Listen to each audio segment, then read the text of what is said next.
À l'heure où nombre de Juifs français ont franchi le pas de l'Aliyah, et d'autres y réfléchissent, notre paracha de Shlach Lecha nous permet de découvrir la terre d'Israël à travers le rapport catastrophique des explorateurs au retour de leur mission qui entama la confiance des enfants d'Israël. Et il convient de saisir le motif qui a fait basculer ces explorateurs, pourtant princes de leur tribu, vers l'hérésie.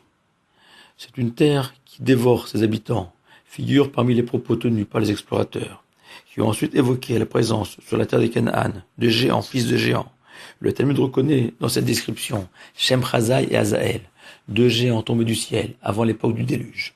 Et le rabbi de Lubavitch explique que le nom de ces deux géants exprime la force de rébellion à nul autre pareil contre l'Éternel, dont est porteuse la terre d'Israël. Shem Chazai signifiant là-bas on y trouve la désolation spirituelle, et Hazaël signifiant le désert spirituel. Comme si la terre dévorait spirituellement ses habitants.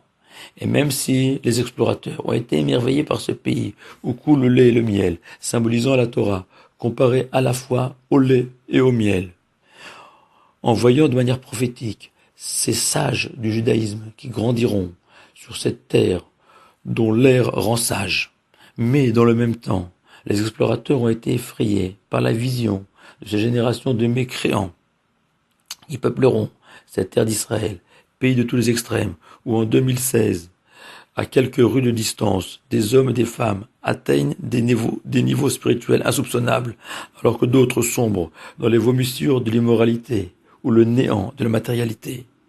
Devant un tableau aussi contrasté, les explorateurs ont pensé qu'il était préférable pour les enfants d'Israël de renoncer à prendre possession de cette terre démesurée, et qu'une vie dans le désert, sans à-coups, ni haut ni bas, constituait la meilleure des solutions pour l'avenir des Juifs.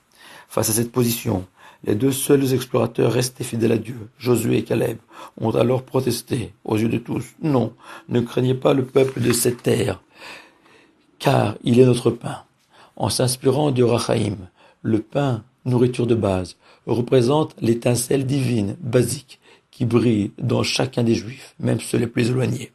Et à partir de cette étincelle, on assistera à un mouvement de Teshuvah qui embrasera la terre d'Israël et fera disparaître le contraste saisissant entre le bien et le mal observé par les explorateurs.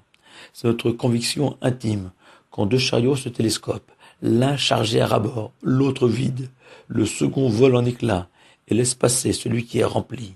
C'est le message de Yeshua et Caleb aux générations futures. Le chariot de la Torah et ses valeurs finira un jour par circuler seul sur les chemins de la terre promise.